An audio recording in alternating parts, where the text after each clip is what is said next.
ప్రజలకు ఇచ్చిన హామీల విషయమై వారి నాలుక మడతపడుతున్న విధానాన్ని ఆంధ్ర రాష్ట్ర ప్రజలకు చెప్పదలుచుకున్నాం. ఎందుకు మడతపడుతుంది నారా చంద్రబాబు నాయుడు గారి నాలుక అంటే ఇది మొదటిసారా లేకపోతే గతంలో కూడా ఇలాగే జరిగిందా అని మనం పరిశీలిస్తే అమ్మ బాబోయ్ బాబు గారని అమ్మ బాబు గారు అని ప్రజలు ముక్కు మీద వేలేసుకుంటున్నారు.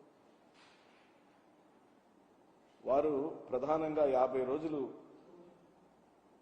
పరిపాలించిన తదుపరి అసెంబ్లీ సాక్షిగా ఆన్ రికార్డ్ వారిచ్చిన హామీలు చూస్తే ఆయనకు భయం వేస్తున్నట్టుగా ఒక ఎక్స్ప్రెషన్ ఇచ్చారు.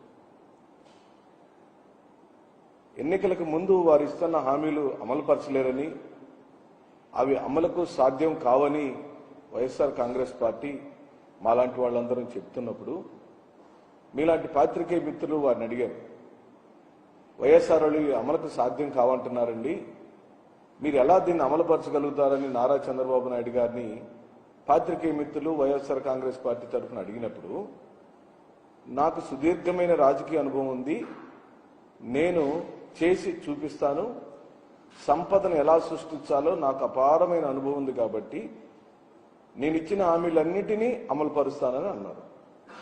ఆ సందర్భంలోనే మళ్ళీ విలేకరులు ఏమని ప్రశ్నించారంటే, మీరే కదా 1 నెల 2 నెలల క్రితం ఎన్నికల ప్రచారంలో మరో శ్రీలంక కాబోతుంది ఆంధ్రప్రదేశ్, మరో సోమాలియా కాబోతుంది ఆంధ్రప్రదేశ్, ఈయనిచ్చే అనగా జగన్మోహన్ రెడ్డి గారు ఇస్తున్నటువంటి సంక్షేమ పథకాల వల్ల రాష్ట్రం నాశనం అవుతుందని నారా చంద్రబాబు నాయుడు గారే అన్న విషయాన్ని వారు జ్ఞాపకం చేశారు.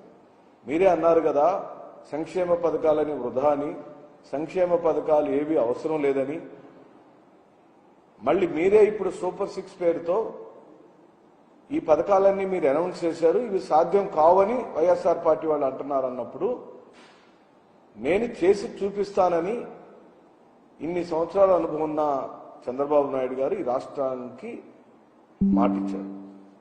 నిజంగా మాకు ఆనందం కలిగింది. చంద్రబాబు నాయుడు గారు సూపర్ 6 అంతా అమలు పరిస్తే చూడాలని మేము మనస్ఫూర్తిగా కోరుకున్నాం. 50 రోజుల పాటు ఎదురు చూసాం. ఇప్పటికే ఇసుక పాలసీని ఏ విధంగా కప్పదాటు వ్యవహారంతో చేశారో మనం చూసాం. మద్యం పాలసీని ఏ విధంగా చేస్తున్నారో చూసాం. తల్లికి వందనం దగ్గరికి వచ్చేసరికి ఏ విధంగా మాట్లాడుతున్నాడో చూస్తున్నాం. ఆ రోజు తల్లికి వందనం అమ్మఒడికి కాపీ రాష్ట్ర ప్రజలకు కాదు దేశ ప్రజలకు అందరికీ తెలిసిన సత్యమే.